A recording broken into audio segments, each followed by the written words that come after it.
I would now like to introduce today's presenter. Mike Casey is the Director of Technology for the Del Mar, California Union School District. Mike, thank you for being here and sharing your expertise with us today, and take it away. Thanks, Meg. Thanks, everyone, for participating in this webinar with us. Meg, will you pass me the controls? Thank you. So what we're going to talk about today is about infrastructure, but let me kind of frame the conversation a little bit. And it's really, this conversation is not to teach you how to become a network expert or an expert in wireless or network specialist. It's really about having information so you can have good conversations with your tech people or with consultants if you decide to go down that path. It's really easy to get carried away with infrastructure because it's all about buying gadgets that are shiny and bright and lights flash on them, and we all like those kinds of things. But we really want to focus today on the first part of our conversation is going to be about our instructional practice and how do we focus on our instruction and not on technology initiatives. So if you've heard me speak before, we really do not do technology initiatives in Del Mar. We do curriculum initiatives. So we kind of work backwards, or actually maybe it's forward. So we really start with our instructional goals and what those goals are, and then we look for tools or applications to support the instructional practice in our school district.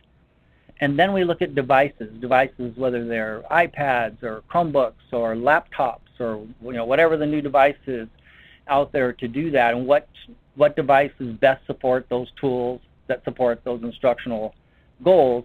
And then we look at infrastructure and how to support that. It's kind of interesting how you really need to have in place a really good multi-year strategic plan around your instructional goals, because those of us that are in the technology world, we need to be able to look into the future and see what those goals are and where you're headed. That way we can help build an infrastructure to support what you're doing. Infrastructure takes time to build. It's not something that you can run out and because you're doing smarter balanced testing next week, you're going to run out and improve your infrastructure somehow. It takes planning. It takes a lot of engineering time, time to see what the impact is going to be on your organization, and time to actually install it and get it up and running. So that's why it's very important to have that strategic plan in place. If you don't, you're not going to know. You're just building infrastructure. And so some of us in the technology world, we feel we need to be at least a year or 2 years ahead of the educational folks in order to build that infrastructure and to do it correctly and do it in time. And I'll show you an example of our smarter balance testing and how our infrastructure held up because of that. So let's continue on.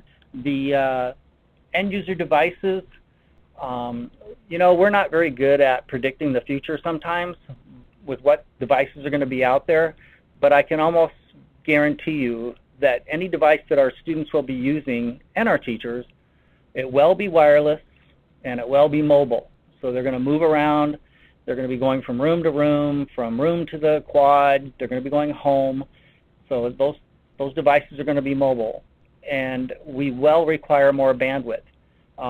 This is something that's come up in a number of school districts about bandwidth and where do they need to go, and so we'll have that conversation about where you should be looking to in having the correct amount of bandwidth. And then my last point is that we need to have a robust wired infrastructure, otherwise the wireless is useless. It has to connect to something, and I think that's something that sometimes people who are some of the decision makers in the organization, they are not sure what that wired infrastructure looks like and why do we have to invest so much in it. And that's that wired infrastructure that 95% of it no one ever sees. It's just the few tech people that work behind the scenes. All that stuff is in closets or is behind the walls. Most of what people see is maybe a wireless access point in their classroom, and that's their knowledge of networking. So let's talk about the proliferation of mobile devices. So I was looking at in Gartner the other day, and it said that 70% of CIOs, so that's just not in education, that's corporations as well, cited mobile technology as, they call it the most disruptive digital technology in the enterprise. So all of us who've been in technology for a while are dealing with all these new mobile devices that are showing up on in our campuses or in our offices, and how are we going to, support all of those? How do we keep things safe? How do we keep things secure? Or do we not even worry about that? I mean, since we're in education, we have to worry about it, but it's really upsetting to a lot of the CIOs about how to deal with this. You can kind of see a little quote there, about 1.2 billion accessing the web right now. And that's an interesting number because 2/3 of the world is not connected to the internet yet. So you kind of wonder, like, what is it going to look like then? Over 300,000 apps have been developed in the past 3 years. So we all know there's this proliferation of applications that are being built, and they're going to continue to develop them, and it's hard to see in the future what they're going to be. And then an interesting point is that 25% of internet users in the U.S. are only mobile. So they're on their smartphones or a smart device. Maybe it's a tablet, but in my conversations with high school kids, they don't really walk around with tablets and laptops. They use their phones. They use another kind of device, or call it their anchor device, at home when they need to use it. So more and more it's going to be this mobile technology, and it's going to be mobile only for a lot of folks. So let's talk about how do we future-proof our infrastructure. So these are the questions, the age-old questions that we're all trying to answer all the time, especially from an IT standpoint. It's how do we build an infrastructure that we don't have to upgrade all the time? Well, I can tell you right now that doesn't exist. So we're always looking at, what's the next weak point in our infrastructure? How can we fine-tune our infrastructure? And it's just a kind of a daily routine that we go through about looking at our infrastructure and seeing how we can constantly improve it. Can we build an infrastructure that's malleable? Absolutely we can. And especially with some of the latest devices that are out now, and we'll get into a little bit of the details, they're much more modular now. So if you decide to add a wireless controller, it's a module that you can put in a switch. If you need more bandwidth and you need your switches to be upgraded, usually you can just change out an insert on the switch and move from 1 gig to 10 gig. So the way the products are being developed now, it is possible to do that. And then the other part is, how far out in the future can we see, and what's the source of that information? And one of the things we have to be able to rely on is our vendor community. It is the people like the HPs and the Ciscos and those folks that are building new appliances. And so you will want to have someone on your team, participate in those sessions that they have, and looking at where they're heading, because where they're heading is where you will eventually be. Usually in education we're a little behind them, which is okay, but we do need to work with that vendor community to see where are they heading and how fast are they actually heading there. So once again, having a strategic plan in place so where you're heading helps with map those two pieces together in terms of looking at where the vendors are going, seeing what your educational needs are, and finding out where that match is between those two. So the first technical drawing. So here's a picture of our network here in Del Mar, and it's a sampling we did over a week. And we know those spikes out there for us, it's every day at 8 o'clock. It's when all the teachers come in and log in.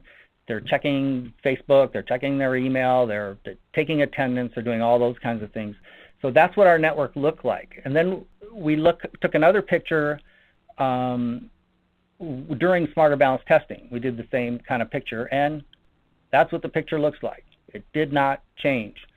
So one of the things that I can say that we did that was good is that we have had for quite a while all of our students in 4th, 5th, and 6th grade have their own device. We use Chromebooks here in Del Mar.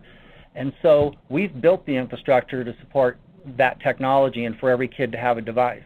So when smarter balance testing came around, they just were using their devices again. So it really didn't surprise me that we didn't see any changes in our bandwidth, because our kids are on them not all day long, but every day the kids use the technology. So that was a good thing. And if you're building your infrastructure in a robust way, so you're supporting those kinds of tools, then you're not out, trying to upgrade your infrastructure just because of smarter balance testing.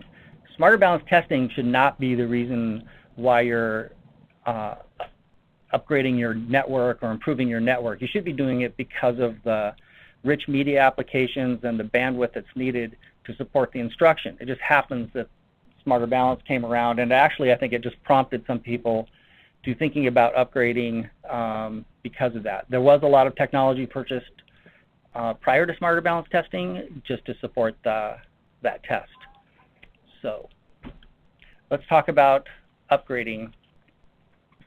And I kind of already talked about this a little bit. It should be about instructional needs, and it shouldn't be just around smarter balance. And part of way of knowing that is to kind of measure what you do. And we'll talk about some of the tools that you can use to capture this kinds of information. There's some free tools out there. But if you're not measuring and keeping track of what you're doing, you really don't know what to upgrade. You don't know where your weak points are. Okay, let's talk about wireless considerations. So we know that the technologies that are coming out and the ones we have now is wireless. It's going to be mobile, and we are very dependent on our wireless network now to support instruction.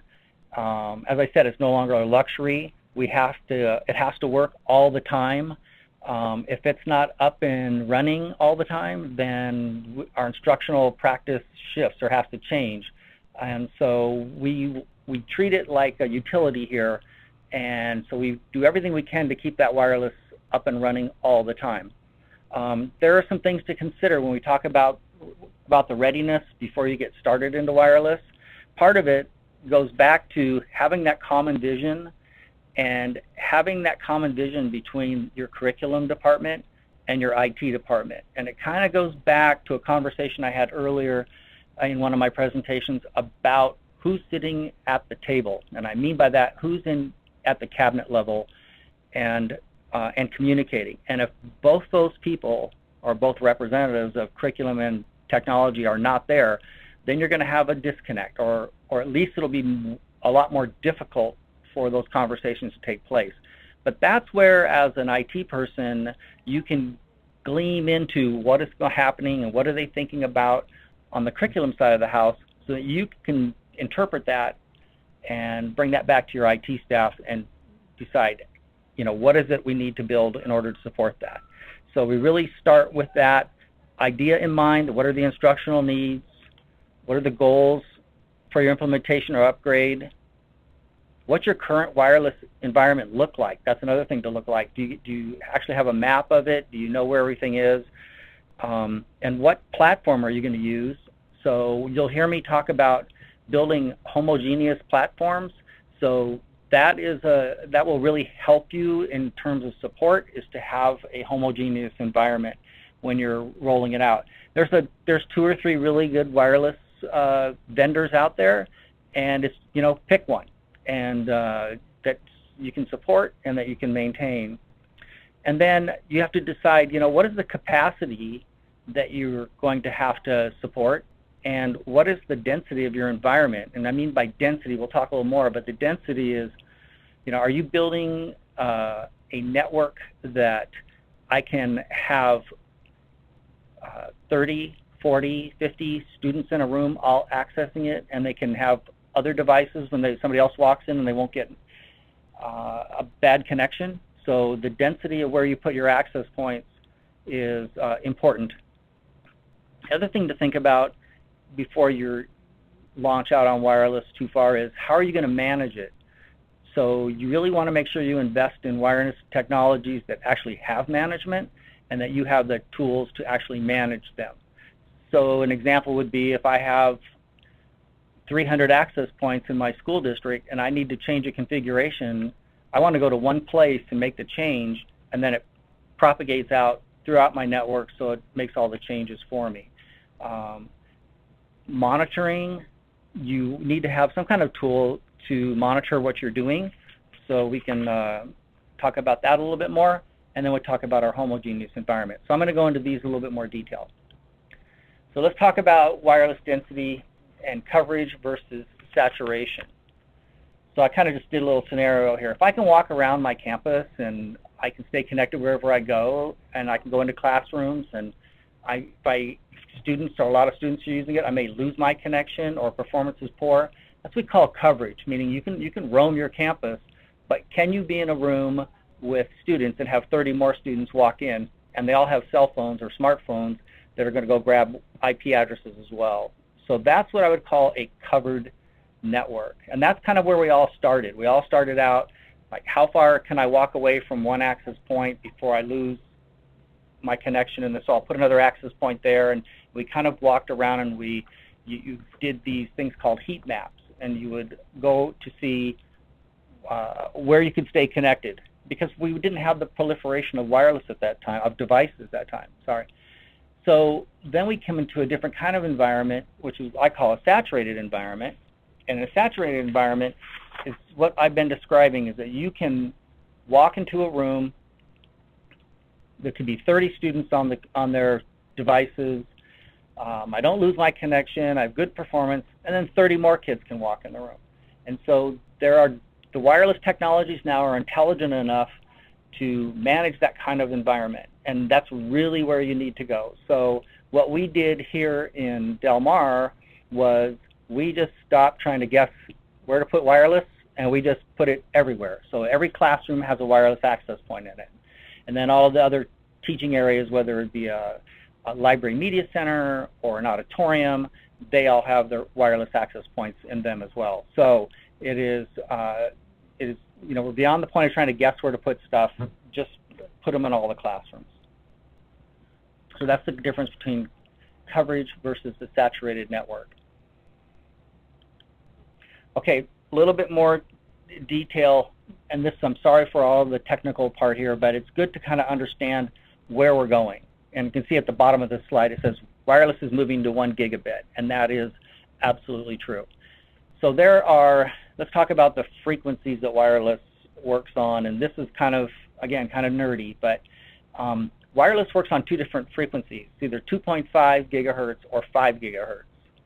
And the 2.5 gigahertz has more interference on it, and there's only 3 channels that don't overlap with some other channels.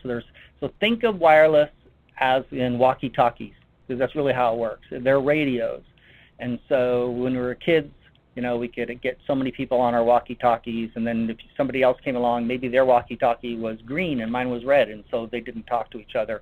So they were in different bands or different channels, so to speak. We use it because it's inexpensive. We use it because it has more distance, so you can go farther with a 2.5 gigahertz wireless antenna. And then the other one is the 5 gigahertz, which has 23 non-overlapping channels, but it's a shorter distance, so you need more of them. But if you're putting an access point in every classroom, then that's not really an issue. It doesn't come down to that. So if you're building a saturated environment and you're going after 5 gigahertz antennas, then you'll have no problem at all. Now let's talk about protocols, and these are, again, more tech jargon, but these are the standards that are set up in wireless.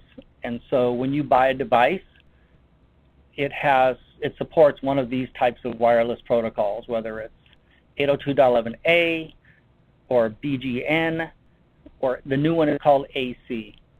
And BGN only runs on 2.5, and A only runs on 5 gigahertz. So it wasn't as popular, wasn't used as much, so that's why when some of the other protocols came out, it was much more popular, was less expensive, and now they've come out with AC, which is, you can just think of it as gigabit wireless. It actually will work on both 2.5 or 5 gigahertz antennas. It prefers to be on 5 gigahertz. antennas. And that's the direction that the wireless is moving, and that's where you need to start planning towards getting to. Now, when they say, wireless is getting to 1 gigabyte, remember, it still works like a walkie-talkie.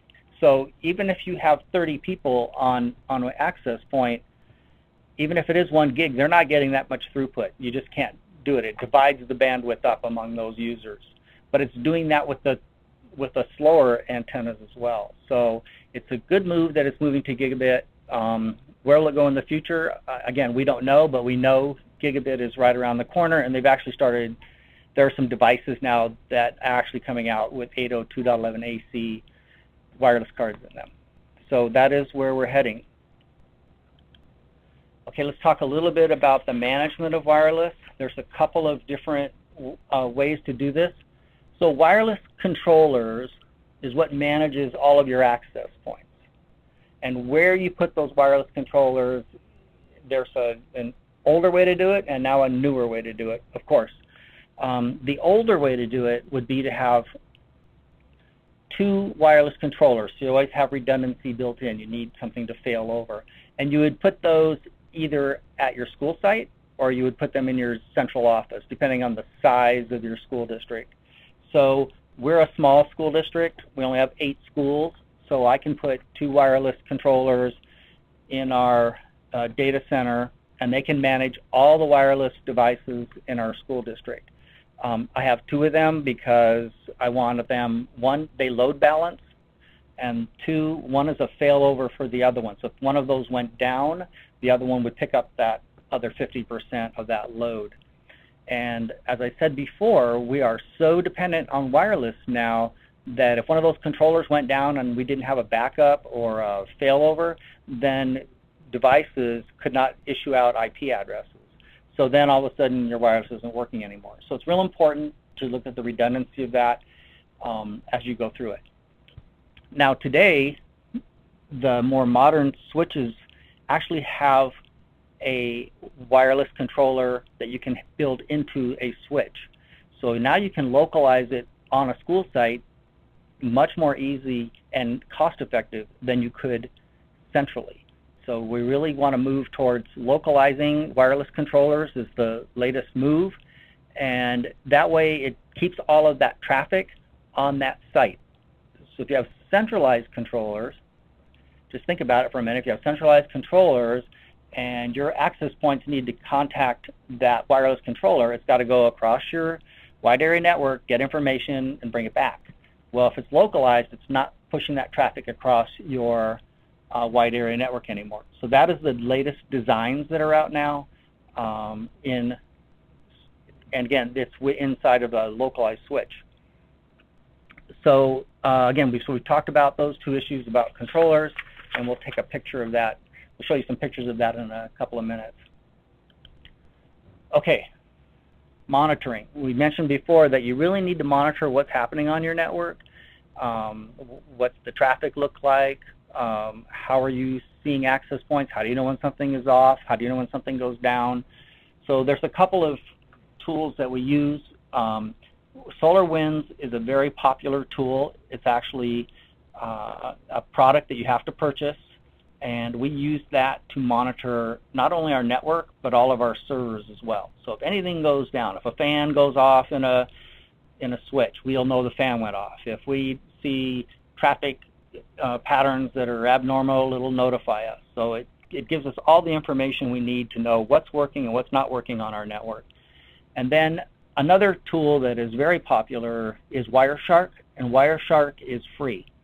So if you are not using any tools at all right now, I suggest you look at Wireshark and see if that will meet all of your needs. It does do network monitoring quite well, and you can decide later on if you want to move to a commercial product like SolarWinds. But you should be using some tool to do that. You just can't be guessing what's going on in your network.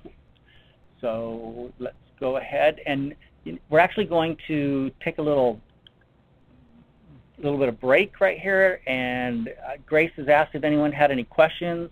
At this point, we could cover those because we're going to move into a different topic or different area in just a second. So Grace, did we get any questions? We have one, Mike. So have you received any pushback from the community or your board asking you to justify the cost of developing this type of a robust infrastructure? And how do you get them on board? So good question. One of the things that I do is I talk to board members in presentations about what we're doing with technology, and we always focus it around the curriculum initiatives that we're doing. So we're really big into Google Docs, as I'm sure a lot of people are. We're really focused on writing, and so we talk about that. And then within the same conversation, we talk about, oh, by the way, in order for all this to work, we use these devices, and that that costs money. And then we talk about the infrastructure that's used to support it. So a perfect example is I need to replace a couple of core switches that I have. They're at end of life now. And so last month I went to the board and just kind of drew them a very simple picture and explained to them, this is how this works, and these are the things that we need to get replaced this year. Since we don't have a bond or something like that to just completely replace the whole data center, we're doing it in stages. And so I was able to first communicate with them, and then they kind of looked at me like, well, why are you telling me this? And then I said, well, when I come back next month with a purchase order, then you'll understand what it is we need to do. I've never had, by doing it that way, I've never had any pushback from any of the community members. I've never ever questioned me as, why are you buying that brand, or why are you buying that expensive switch, or it hasn't happened. So I think it's just communication and being as transparent as you possibly can without, divulging any security issues you may have on your network. Okay, should we move on then, Grace? Let's move on. Okay, all right. So now let's talk about the wired part of your network and what are the considerations for having things be wired. So once again, I keep coming back to we're very dependent on the use of our wireless, and that requires a robust wired infrastructure. And you need to be using enterprise thinking and strategies when you implement a wired infrastructure. So some of the things to consider with this are, what is the bandwidth you're trying to push across your network, or how much do you need to support all those devices that are supporting the instructional program at your school. We'll talk about the hardware, so we're a little bit about switches and routers and firewalls and those kinds of things that you have to have in your network. And then again, we're going to go back to how do you manage it, so what tools do you have to help manage that, and then we'll talk about monitoring your environment and to see how do you monitor what's happening. And then I'm going back to my pulpit again on the homogeneous environment. Again, there's a number of products out there that are very good. Just pick one and build a homogeneous environment. It's the saying we used to say quite a long time ago was that one throat to choke. So when things break, you don't want one company pointing at another company, because that's the first thing that they will do. So if you're going to be a Cisco shop, be a Cisco shop. If you're going to be an HP shop, be an HP shop. So decide what it is you want to use, what tools you want to use, and go out and build it. So let's talk a little bit more about our wired infrastructure. And again, these are hard conversations to have sometimes, because a lot of people that make the decisions about these kinds of purchases and investments in a wired infrastructure, they don't see any of this. It's all behind the walls, and so they don't really, sometimes get what it is we're trying to do. So here are some of the things that I came up with that we need to consider when we're building our wired infrastructure. So first is pathway, and I've heard some stories recently about people trying to upgrade, and pathway are those pipes or those conduits that all the cabling goes through. And so it's really, if you're building a new school or a new facility, kind of the rule of thumb is no conduit should be filled more than 50%. So you leave 50% for growth, because at some point or another you'll want to put another cable through that pathway. And that's a good thing for like a general contractor to do. You don't need anybody specialized in order to build pathway. The next part of that is actually the cable plant, and so what kind of cabling are you going to put in? So the options are you have to have fiber in some places, and now everything is moving to Cat 5e or Category 6 for your twisted pair cabling. So that's part of the consideration of what that cable plant's gonna look like. Then you kind of go down into switching and routing. So you have to figure out, are you going to run voice across your network? Are you going to, what kinds of applications are going to run? What kind of switches do you need? And we'll kind of get into a little bit more detail on that. And then I kind of brought up redundancy. So again, I have a slide coming up that actually has a picture that shows you where the redundancy needs to be in your network, so that, again, you want to keep your network up all the time in order to support that wireless technology that's out at the end of your network. One thing that people don't think about is power. So all this stuff needs electricity to run. So I actually had to bring in more power to my data center because it's located at a school site, and I actually had to separate it from the school and bring in a separate service in order to run all of the things that I was running. Thankfully, more and more of the switches and routers and devices are more energy efficient, and then today with virtualizing a lot of servers, you could save a lot of power doing that. So power is something you have to think about, and power is usually twice as expensive as it is to put in data in terms of cost per outlet or cost per data port. It's usually double.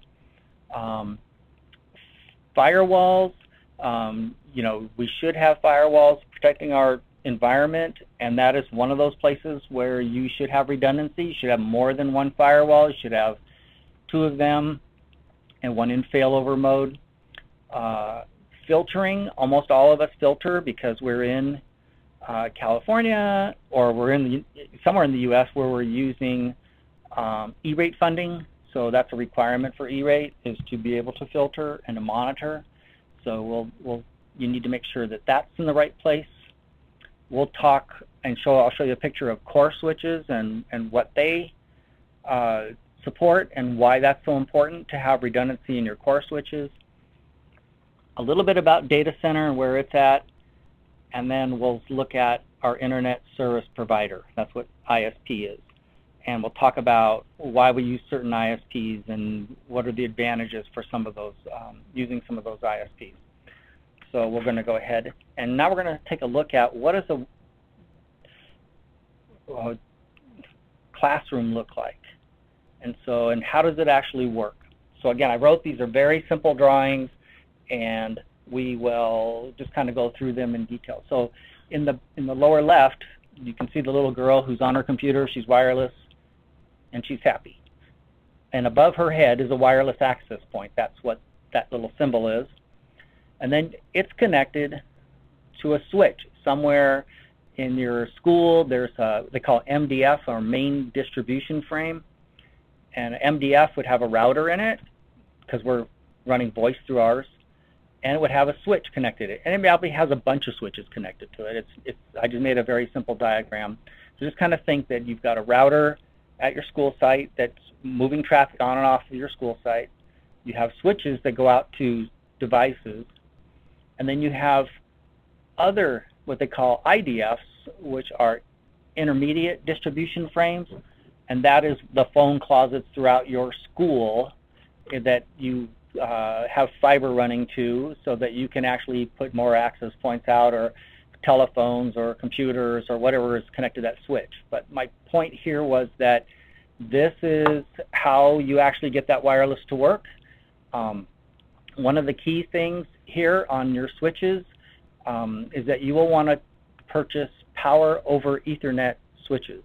And what that means is we need to get electrical power to those wireless access points. How do you get electrical to them? I could run a regular electrical outlet to them and buy a brick that they plug into, but another way to do it is to get the power coming off of your switch, and it actually will power the wireless device. So they call those PoE switches, or power over Ethernet switches, and there's different power ratings that come out of those switches. So you're going to really have to think about it and plan a little bit about how much power you need depends on how many wireless access points are coming out of one particular switch. So let's go to the next slide, kind of overlay. So this is kind of what it looks like, where we're trying to go. And when I say where we're trying to go, it's just based on the knowledge that I have today and where I see the industry going. And so we see that over on the left, that 802.11ac, which is a 1 gigabit switch. Well, if you're going to have a number of wireless access points all trying to go 1 gigabit, then the switch it's connecting to, kind of in the middle there I have, it should be a 10 gigabit power over Ethernet switch. So we're really moving to 10 gig in our data centers. That's the move. Some people are at 100 megs right now, and they're just trying to get to 1 gig. Well, if you're trying to do that, you can actually build these things modularly so that if you're going to buy a switch that does 1 gig, just make sure you can upgrade it to 10 gig. And it's usually a module that you replace. And then we can see from that 10 gig switch, it's going into our router and it goes out. And then again, you want fiber connections to your IDFs.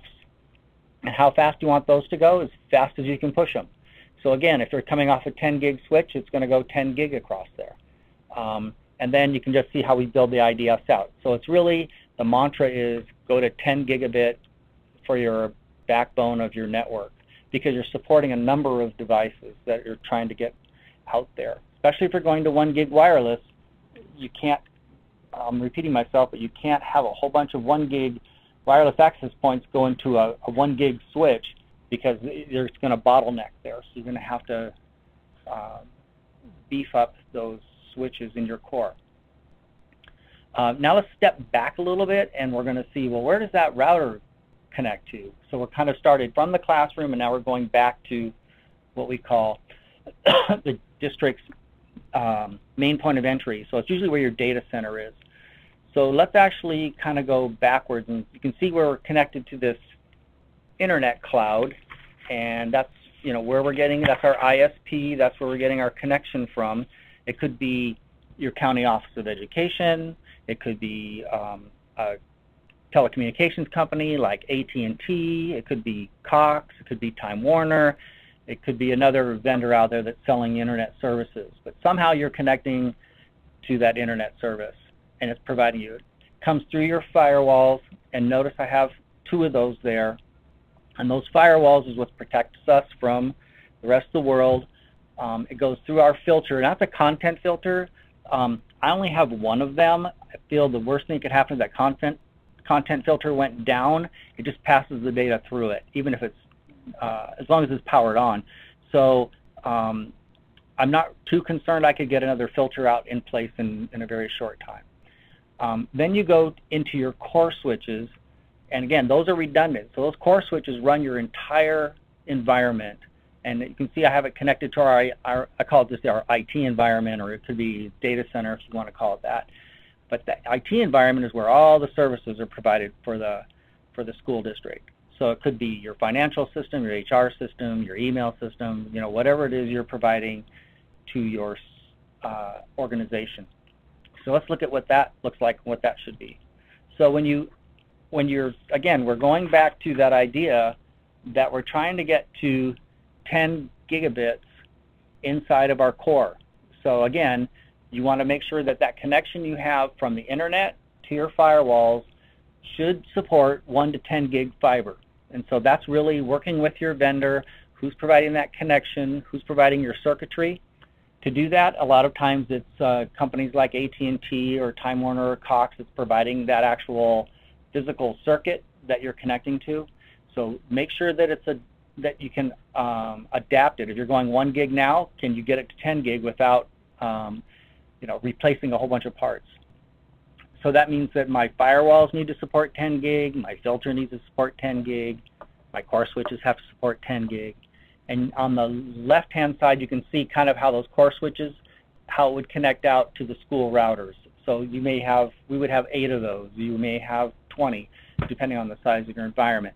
But it's kind of a very simple diagram of how these things all fit together and where you need to go in terms of upgrading your infrastructure to support kind of future bandwidth needs. So let's talk about getting help. So when you're going to design one of these networks, you really need to ask people who are experts in the field. There's so much detail that goes into how to make all of this work together and function correctly.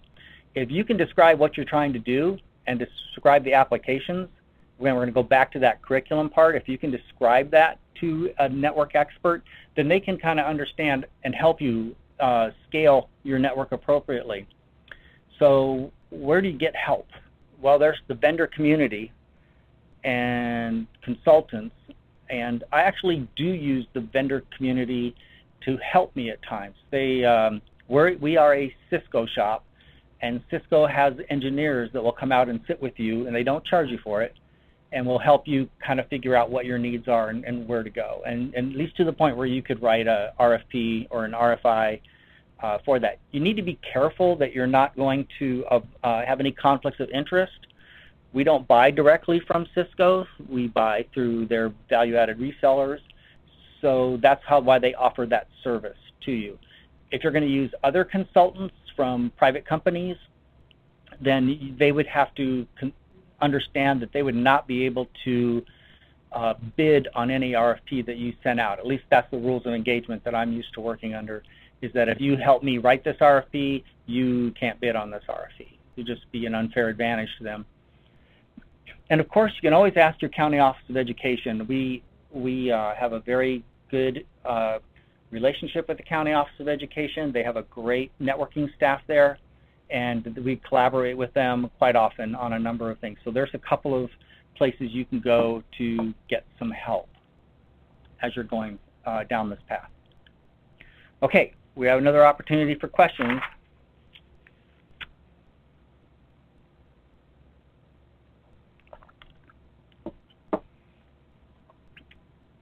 Anything, Grace? Are we? Well, this is actually my question, Mike. Okay. So if I heard you correctly, you said that to design an infrastructure, which sounds overwhelming, you should first start with your curricular goal. And then if you could just tell me from there, do you then have a scenario or the ideal scenario and then walk that through to see what's needed to support that?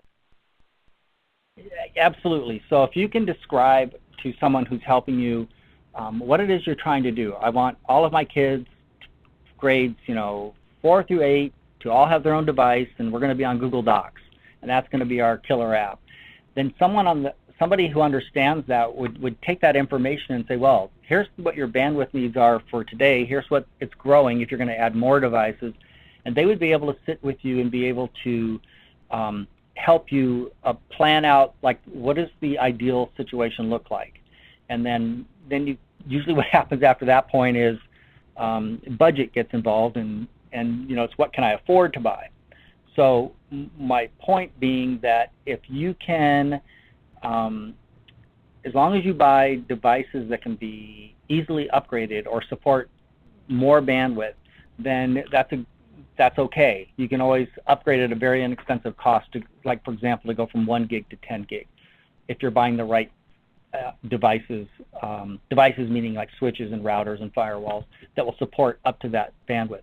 But very definitely, yes, you really want to start with what is it you're trying to do instructionally, what does that look like, can you describe that picture to somebody, and then they can help you build it from there. Thanks, Mike. Okay. Yep. Okay, so we'll go on to the last part, is to talk about financial considerations. So how do I pay for all this? So one of the things to look at definitely is E-rate funding. And E-rates have federal programs, so you're all probably well aware of what it is. There has been some changes proposed for E-rate for the upcoming year, where it'll give you more flexibility to actually get to some of the Priority 2 funding. I think most of us are using Priority 1 funding quite a bit, and I think this last year Priority 1 consumed all the funds available, and they never got to Priority 2. And so this coming year they're actually adding more dollars to E-rate. And so the thought is that we'll be able to get into the Priority 2 funding, and they haven't quite defined all of that yet, or at least I don't know that yet. So it would be something to pay attention to, and if you have a consultant that's helping with E-rate, they're probably up on it better than anyone right now. And again, your county office of ed would know as well too, kind of where the direction E-rate funding is going, and what we can actually purchase with that. So in California, we have this wonderful fund called Teleconnect Fund. And you may have a similar fund like that in your state, but it's part of what people pay a percentage off of their phone bills and tariffs that they pay. So school districts in California, Teleconnect pays for 50% of all their circuitry, all their circuit costs. So it's a great asset. So they pay for 50%, then E-rate comes in and pays the other percentage off. And so we actually can get circuitry at a very reasonable cost. Another group to look at is the K-12 high-speed network, and it's funded by the state of California, and it provides equipment and access to the county offices to provide school districts with internet service. So those two kind of go together, the last two bullets there. Our ISP is the County Office of Ed. Why? Because I get it for free. So I don't pay for internet. I do pay what it costs me to put a circuit in between here and the County Office of Ed, but I don't pay an ISP. The county office is the ISP. And again, they're funded by the state of California. So there may be a similar program in the state you're in. I would definitely investigate that, and probably the best way to investigate it is contact the County Office of Education to see if they can help with some of this funding. These are all ongoing costs that we have to pay every year, so it's just, it's as much as we can save, we really want to do that. So it makes it reasonable prices for us to put in high-speed circuitry to our schools by using these programs. Okay, lease or purchase equipment. That's kind of an interesting debate, and I'm not a business major, so I kind of just use my rule of thumb kind of things that I've learned throughout the years. So part of it depends on what the technology costs, how much it costs, and how expensive is it. And then the other part is how long are you going to keep it. So I know in California there's a huge debate going on about people having bonds and buying technology, end-user devices, or even data center devices with bond money, where you're paying off a bond for 30 years, and that technology that you bought isn't going to last. If it's a end-user device, it'd be maybe 4 years, and if it's a data center device, it might be 5 or 6 years. So it's kind of an interesting discussion to have. So one of the things that I have done with some of our end-user devices is to look at how much of a discount can I get when I lease and I replace everything at the same time, and then what are the interest rates. So recently, as an example, all of our teachers have MacBook computers, and I needed to replace them all. So I went to Apple and told them I needed to buy, X number of laptop computers, and they gave me an 8% discount over the educational price, or under the educational price, is the right term. So I saved 8% by buying in volume, and then the interest rates on the lease are just at 2%. So again, you have to kind of do that comparison and see, how long you're going to keep it, what are the refresh rates, what is it initial cost. Things for me like Chromebooks that cost $250, it doesn't make sense to lease them. We just purchase those. Other things to look at, like I know that Cisco has a leasing program, and I'm sure HP has a leasing program, to look at it and say, well, what is it worth over the terms of this, having this technology, and how often do I refresh it? So that would be, you can work with the vendors to just, help look at those different models. So what if I refreshed my switches at 6 years or 7 years to see what does that look like? and whether or not the interest rates are working in your favor or not. One thing it does do in terms of leasing is it flattens your budget, so you know exactly what it's going to cost every year to keep your technology at the level that you want to keep it at. So it's not the yo-yo buying. It's not the, oh, we've got money, I'm going to run out and do everything, and then, when do you refresh? Well, when you find more money. So it really kind of takes that out of the equation, and really just you come up with a number that you work with your business office on and just say, this is what it costs every year to have this technology. And it's just kind of a number that you work towards. So that's the kind of the leasing or purchase kind of a discussion. And then the other part to talk about, and this is, these are good things to talk about, not only with your business office, but with your Board of Education.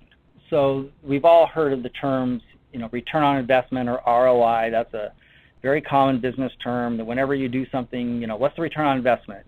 And so those are things that we kind of, and again, you have to think of the total cost of ownership, not just buying the equipment. That's just one part.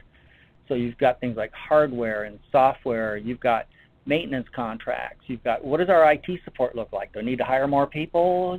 How many people do I have? And what is their time involved in it? Licensing, services that you're going to have to provide, professional development. Are we paying people to come to professional development? Am I sending my IT staff to school in order to use some of these newer technologies? So those things need to be brought into it. The life cycle, a lot of the back-end infrastructure pieces can last 6-7 years before they go off of support.